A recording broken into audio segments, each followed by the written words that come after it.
Afra Saraçoğlu, Bulgaristan'ın yeni marka elçisi oldu. Oyuncunun işbirliği kapsamında markanın mücevher, saat ve aksesuar dünyasında koleksiyonlarını temsil edeceğini duyurdu. Türkiye kültürü tasarımını geçmişiyle geleceğini keşiştiren büyüleyici bir ülke.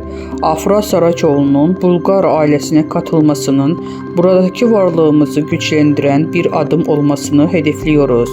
Afra'nın yeteneğini ve öz duruşunun modern, kendine güven ve güçlü kadınlara ilham vereceği kuvvetli bir bağım kuracağımıza inanıyoruz. Afra Saraçoğlu ise Bulgarların Türkiye'deki marka elçisi olmaktan onur duyduğunu belirtti.